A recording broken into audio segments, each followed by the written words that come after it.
ពេលនេះខ្ញុំនឹងជួយសម្ភាសជាមួយនឹងតារាចម្រៀងដែលមានសំនៀងដ៏ពីរោះក្រអួនក្រអៅគឺលោកឈឿនឧត្តមចាជំរាបសួរលោកចានៅក្នុងថ្ងៃនេះជាមួយនឹងបទចម្រៀងថតឲ្យផលិតកម្មបុប្ផាហ្នឹងតើលោកលើកយកនឹងបទចម្រៀងបែបណាខ្លះមកច្រៀងទៅគឺភាគច្រើនគឺបទចម្រៀងរបៀបមនោសញ្ចេតនាគឺបទចម្រៀងពីដើមដែលអត្រីចម្រៀងមាសលោកតាស៊ីនស៊ីសមុទ្រដែលគាត់បន្សល់ទុកហ្នឹងគឺយើងដកស្រង់យកមកបកស្រាយនៅក្នុងផលិតកម្មបុប្ផាចាហើយជាមួយនឹងបទចម្រៀងដែលលោកឈឿនឧត្តមច្រៀងនេះគឺភាគច្រើនលោកច្រៀងតែម្នាក់ឯងឬមួយក៏លោកមានដៃគូរបស់លោកបាទនៅក្នុងថ្ងៃនេះគឺសុទ្ធសឹងតែចម្រៀងដែលមានដៃគូបាទហើយតារាចម្រៀងរបស់យើងស្រីហ្នឹងគឺក៏មានច្រើនរូបហើយចំពោះគូចម្រៀងគឺចម្រុះតែម្ដងមិនប្រកាន់ថាតារារូបណាទេចាហើយមានការនឿយហត់ដែរទេនៅពេលដែលបានជួបជុំថតជាមួយនឹងតារាចម្រៀងជាច្រើនរូបនៅក្នុងថ្ងៃនេះចានឿយហត់ច្រើនក៏ប៉ុន្តែនៅក្នុងការជួបជុំមិត្តភ័ក្តិសប្បាយរីករាយបែបនេះគឺបរិយាកាសគឺត្រូវតែសប្បាយរីករាយព្រោះថាការសប្បាយតែការជួបជុំគ្នាម្ដងម្កាលជាមួយនឹងការសម្ដែងរួមគ្នានេះគឺជាឱកាសមួយដ៏ល្អសម្រាប់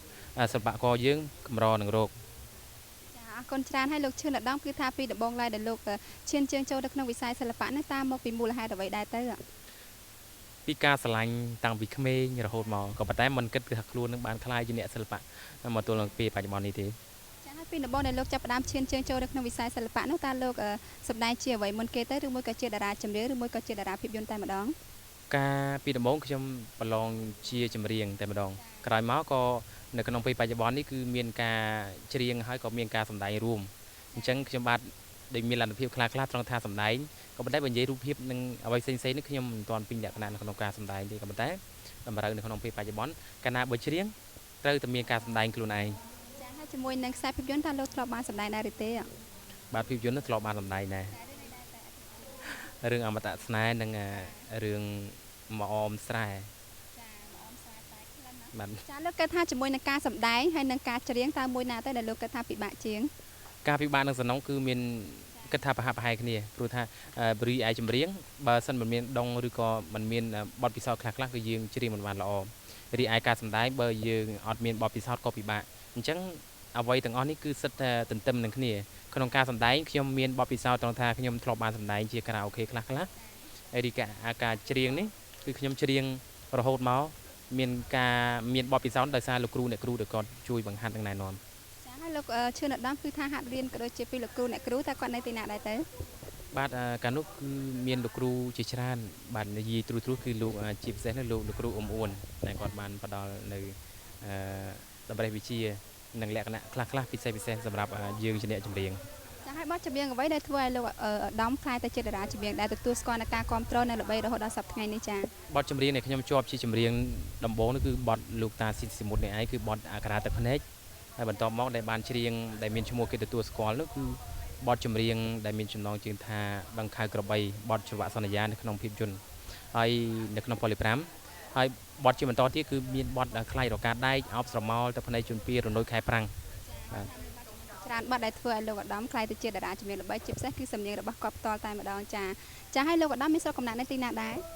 បាទខ្ញុំបានមានស្រុកកំណើតនៅស្រុកពីរាំងខេត្តព្រៃវែងបាទភូមិកំពង់ទ្រានៅខាងប្រាំងយើងហ្នឹងហ៎នៅប្រាំងយើងចាអរគុណច្រើនចំពោះលោកឧត្តមហើយលោកឧត្តមមានបងប្អូនចំនួនប៉ុន្មានអ្នកដែរមានបងប្អូនចំនួន3នាក់ហើយខ្ញុំជាកូនកណ្ដាលហើយបងប្រុសនិងប្អូនស្រីចា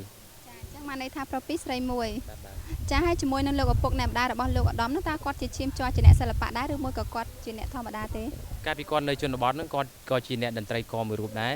ផ្នែកហ្គីតាសូឡូក៏ប៉ុន្តែនៅក្នុងពេលបច្ចុប្បន្ននេះគាត់បានលះបង់បាត់ទៅហើយព្រោះថាគាត់ចាស់ដែរចាហើយនៅជនបទស្រុករបស់លោកឈឿនឧត្តមនោះតើលោកប្រកបកិច្ចការងារអ្វីដែរទៅកាលពីនោះនៅក្នុងគ្រួសាររបស់ខ្ញុំគឺជាកសិករនិងអ្នកចម្ការឈឿនឧត្តមអាចចេះដកស្ទូងក៏ដូចជាធ្វើស្រូវស្រែចម្ការបានដែរឬទេមិនជាស្ទាត់ច្រើនក៏ប៉ុន្តែអាចធ្វើបានធានាថាធ្វើបានអាចធ្វើបាននៅអ្វីខ្លះទៅដូចជាដកនិងស្ទូងហ្នឹងគឺតាមលក្ខណៈស្រុកស្រែយើងត្រូវតែចេះទោះបីថាយើងបានធ្វើតិចតួចក៏ប៉ុន្តែនៅក្នុងការភ្ជួររាស់ហ្នឹងគឺជាលក្ខណៈមួយរបស់អ្នកស្រែចម្ការអញ្ចឹងត្រូវតែចេះចាហើយលោកគិតថាជាមួយនឹងការធ្វើស្រូវស្រែចម្ការហើយជាមួយនឹងការច្រៀងលោកគិតថាមួយណាទៅដែលធ្វើលោកងាយស្រួលជាងនិយាយទៅជីវិតបែបនេះគឺខ្ញុំចង់បានទាំងពីរក៏ប៉ុន្តែជីវិតមនុស្សយើងមិនអាចដាស់ទន្ទឹមគ្នាបានទេជាមួយនឹងការធ្វើស្រែចម្ការជាមួយនឹងជាអ្នកចម្រៀងក៏ប៉ុន្តែជីវិតស្រែចម្ការហ្នឹងហើយបានទីធ្វើឲ្យខ្ញុំមកដល់បានជាអ្នកចម្រៀងអញ្ចឹងទាំងពីរនេះគឺជាជីវិតដែលការដែលស្រឡាញ់របស់ខ្ញុំដែលតាំងពីកំណើតចាហើ ហើយនៅពេលដែលលោកឈិនអាដាមឃ្លាតឆ្ងាយពីពុកម៉ែបងប្អូនស្រីស្រែចម្ការដែលជាស្រុកកំណើតរបស់លោកផ្ទាល់តែម្ដងហ្នឹងចាតើលោកមានដែរនឹករលឹកទៅដល់ពួកគាត់ដែរឬទេឬមួយក៏ដូចថាក្នុងមួយសប្តាហ៍លោកអញ្ជើញទៅលេងគាត់ម្ដងឬមួយក៏យ៉ាងម៉េច បាទមិនដល់សប្តាហ៍ហ្នឹងការនឹករលឹកគឺខ្លាំងចំពោះឪពុកម្ដាយនិងបងប្អូននិងញាតិមិត្តលោកតាលោកយាយនៅក្នុងស្រុកភូមិជាមួយគ្នាក៏ប៉ុន្តែมันបានជាញឹកញាប់ទេជួនកាលហ្នឹង2ឬក៏3ខែឬក៏រហូតដល់5 6ខែក៏ថាបានទៅលេងម្ដងមានព្រោះថាមានការរបបច្រើននៅក្នុងការសម្ដែងនិងការថត ចាហើយទៅថ្ងៃអនាគតតើលោកឈឿនអាដាមគិតថានឹងប្រកបជាមុខរបរជាអ្នកសិល្បៈបែបនេះជារៀងរហូតឬមួយក៏លោកចង់ផ្លាស់ប្ដូរទៅធ្វើជាអ្វីផ្សេងដែរឬទេ អាជីពសិល្បៈគឺមិនចោលទេដរាបណាន